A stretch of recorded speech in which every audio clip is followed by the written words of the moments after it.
시청자 여러분 안녕하세요. 절대성TV 문상희입니다. 양성평등이 아닌 성평등을 주장하는 자들은 자연적으로 태어나는 생물학적인 남자, 여자 성별 정체성을 파괴시키고 사회학적 제3의 성, 수십 가지의 종류의 젠더를 마음대로 선택해서 결정하는 것이 바로 인권이고 자유고 평등, 다양성이라고 주장하고 있습니다. 결과적으로 그 피해가 직접적으로 가장 먼저 여성들과 아이들에게 미치고 있으며 가족과 사회 전반으로 확산되고 있습니다. 성평등은 남녀 성별 정체성 파괴에서 한 발자국 더 나아가서 이성애적 성지향성을 파괴하고 있습니다. 대다수의 남자들은 여자를 좋아하고 여자들은 남자를 좋아하는 이성의 성지향성을 지니고 있습니다. 여러분, 양성평등이 아닌 성평등을 주장하는 자들은 이성애적 성지향성은 구속이고 억압이므로 파괴의 대상이며 성평등의 대표 아이콘 동성애 성지향성을 정상이라고 주장하고 있습니다. 이들은 동성애가 선천적이고 유전적이라고 주장하고 있습니다. 과연 동성애는 선천적일까요? 이 시간에는 동성애의 선천성 주장에 대해 한번 이야기해 볼까 합니다. 동성애가 선천적인지 후천적인지 그 여부는 동성애자 자신에게 또는 동성애자를 바라보는 상대자에게 대단히 중요한 사안입니다. 얼마 전에 엄경철의 그 심야 토론에서 금태섭 더불어민주당 의원이 성소수자는 왼손잡이와 같이 타고나는 것, 즉 선천적인 것으로 정상이라는 주장을 펼친 적이 있죠. 만일 동성애가 선천적이라면 동성애자 자신은 동성애에서 벗어나려고 애쓸 필요 없고 그대로 그냥 인정하고 살면 됩니다. 치료하려고 노력할 필요도 없고 동성애를 바라보는 상대자들도 그들이 윤리 도덕적으로 문제없는 정상적인 행동으로 인정해야 합니다. 그러나 과학적 연구 결과에서 동성애는 선천적, 유전적이 아니라는 것이 분명히 밝혀졌습니다. 동성애가 유전적이 아니라는 근거는 첫째, 과학적으로 동성애 성향으로 타고나는 유전적 요인은 없다는 것이 가장 최근의 연구 결과입니다. 동성애 연구로는 아주 최대 규모인 47만 명의 유전체를 분석한 결과 동성애 유전자는 없다는 것이 2019년 8월 29일 국제학술지 사이언스에 게재되었습니다. 미국 매사추세츠 종합병원과 하버드대, 영국 캠브리지대 국제공동연구팀은 영국과 미국에서 동성 간 성관계를 맺은 적이 있다고 응답한 남성과 여성 47만 7,522명의 유전자를 조사한 결과 동성애와 관련된 특이 유전자는 발견되지 않았다고 밝혔습니다. 유니버시티 런던 칼리지 명예교수 데이비드 커티스는 이번 연구는 게이 유전자가 없다는 것을 극명히 보여주었다고 말했습니다. 동성애가 선천적이지 않은데도 불구하고 사람들이 그렇게 믿게 된 이유가 무엇일까요? 1993년에 동성애자인 해머는 동성애가 X염색체 위에 XQ28이라는 유전자 집단 존재와 상관관계가 있다고 사이언스지에 발표하자 서구 언론은 동성애 유전자를 발견했다고 아주 대서특필했습니다. 그래서 미국 시민들 대다수가 동성애는 선천적이라고 믿게 되었습니다. 그런데 6년 후 1999년에 라이스 외 연구자들은 XQ28 유전자 집단에 존재하는 유전자를 조사한 결과 XQ28 존재가 동성애와 아무런 관련이 없었고 그 결과를 사이언스지에 발표했습니다. 이 발표 내용은 크게 보도되지 않았기 때문에 미국 시민들은 번복된 내용을 잘 모르고 있습니다. 2005년에 해머를 포함한 무스탄스키와 라마고파란 연구팀이 더 많은 대상을 조사한 결과 동성애와 유전자는 아무런 상관관계가 없으며 1993년 해머의 연구 결과는 조사 대상 수가 작음으로써 생긴 착오로 추정했습니다.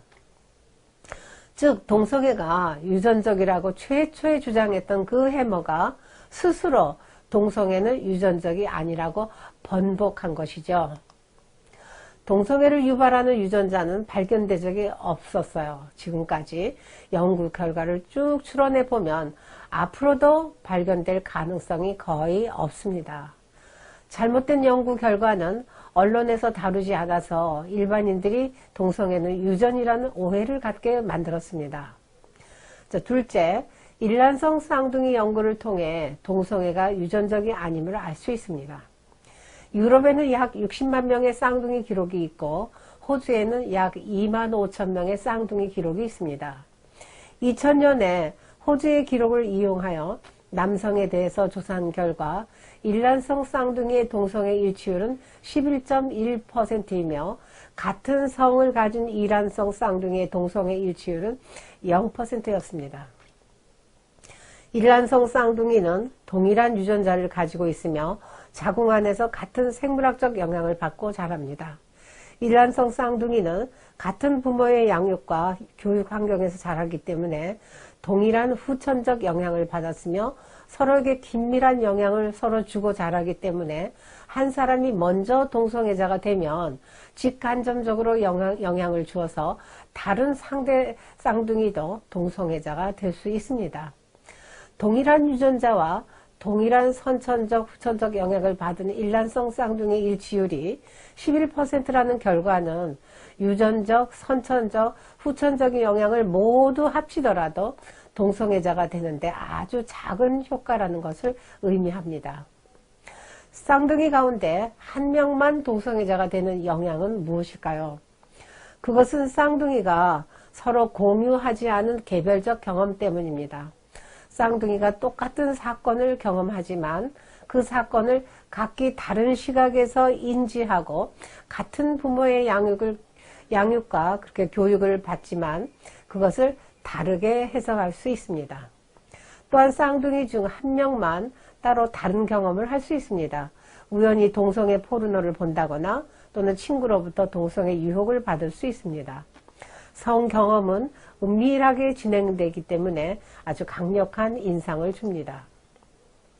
우리의 두뇌는 특이한 것에 대해서 강력한 인상을 받고 영속적인 기억을 하게 됩니다.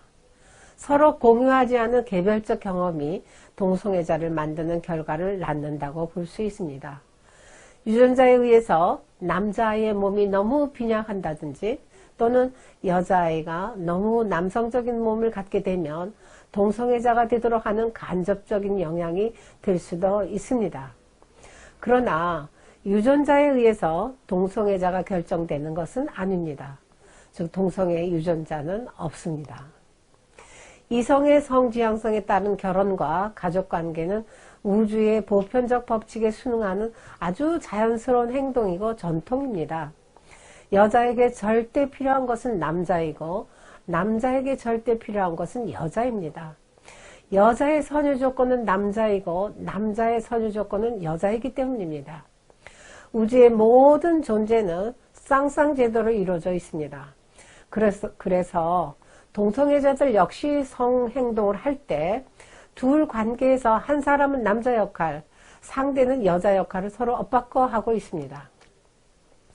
생물학적으로 여자로 태어난 사람이 사회학적 젠더로 남자 구실을 하는 것과 또는 생물학적으로 남자로 태어난 사람이 사회학적 젠더로 여자 구실을 하는 것은 한계가 있습니다. 왜냐하면 생물학적으로 태어난 남자 여자의 생식기는 내생식기와 외생식기가 있는데 트랜스젠더의 성전환 수술은 외생식기만 절단하여 바꾸기 때문에 내생식기의 생리작용 또는 호르몬 작용을 바꾸기 위해서 호르몬 투여를 계속하지만 여전히 생물학적인 성, 남자, 여자, 성별 정체성 그대로의 기능을 갖고 있기 때문입니다. 연구에 따르면 동성애자들의 관계가 정서적인 유대를 목적으로 관계를 원하지만 결국은 파국에 직면합니다. 많은 동성애자들은 지속적이지 못하고 파트너를 쉽게 바꾸는 경향이 큽니다. 왜 그럴까요? 누구든지 진정한 사랑을 만나면 변하지 않고 지속적인 사랑을 원합니다. 그것이 사랑의 속성이기 때문입니다. 그런데 동성애 파트너 관계가 지속성이 어렵다는 의미는 생물학적 성 정체성과 사회학적 성 지향성이 일치하지 않기 때문입니다. 다시 말해서 우주의 보편적 법칙인 자연 법칙과 가치 법칙에서 벗어나 사랑의 속성과 상관없는 육체적 쾌락적 성행동을 추구하기 때문이지요. 가족관계의 중심은 부부입니다. 이 부부의 연결고리는 성과 사랑이죠. 모든 인류는 한 남자와 한 여자의 성과 사랑의 관계에서 태어납니다. 동성애자들도 자신들의 어머니 난자와 아버지의 정자가 배란돼서 어머니 자궁으로부터 태어났습니다. 그것이 전통적으로 자연스러운 생물학적 관계입니다. 가정은 생물학적 관계가 사랑을 중심하고 자연스럽게 사회학적 관계로 성장하는 인간의 사회화를 배우는 장소입니다. 가정은 자녀, 형제, 자매, 부부, 부모가 함께 거주하며 안식하고 휴식하면서 사랑을 나누고 자신의 정체성을 형성해 나가는 아주 가장 평화로운 그런 안식처입니다. 인간은 가정에서 4가지 사랑의 영역에서 그 영역의 사랑을 주고받으며 경험하면서 온전히 인격체로 성장하게 되어 있습니다. 인간은 자녀로 태어나서 부모에게 효를 하며 형제자매가 서로 사랑을 나눕니다. 나아가 미래의 배우자를 만날 준비 과정을 거쳐서 남자와 여자가 서로 사랑하여 결혼을 하고 또 자녀를 낳아서 부모가 됩니다. 이러한 일련의 사랑을 중심하고 가족관계는 평등관계를 이루면서 원만하고 성숙되어가는 사랑의 성장 과정을 거치면서 사랑이 무르익어가게 됩니다. 가족관계에서 평등관계에 대해 한번 예를 들어봅시다. 아기가 엄마 젖을 먹는 것은 사실상 엄마 몸에 빨대를 꽂아놓고 엄마 몸의 영양을 다 뺏어가는 행위지만 엄마는 그것을 아까워하지 않고 오히려 아이에게 더 많이 먹으려고 기뻐서 젖을 먹이고 있습니다. 또는 손자가 할아버지 무릎에 앉아서 수염을 만지고 그래도 할아버지는 좋아서 허허 웃게 됩니다. 이것이 바로 가족관계에서 진정한 사랑과 만족감의 평등관계입니다. 만일 전 단계의 사랑과 만족의 관계에서 결핍되면 그 다음 단계의 사랑과 만족한 관계는 어려움을 겪게 됩니다. 가정 안에서 안전하고 건강한 성 정체성과 성 지향성을 경험하면서 사랑의 단계를 거쳐 성장하는 것이 우주의 보편적 법칙입니다. 가정은 사랑의 학교입니다. 건강한 가족관계에서 사랑을 주고받은 경험이 사회 공동체의 삶으로 확장되는 것입니다. 가정에서 사랑과 만족관계가 결핍될수록 우주의 보편적 법칙에서 일탈하기 쉬워지며 진정한 인권과 자유, 평등, 평화의 관계는 점점 멀어지게 된다는 것을 알 수 있습니다. 사랑과 만족의 가족관계의 중요성을 아무리 강조해도 부족하다고 생각합니다. 시청자 여러분, 시청해 주셔서 감사합니다.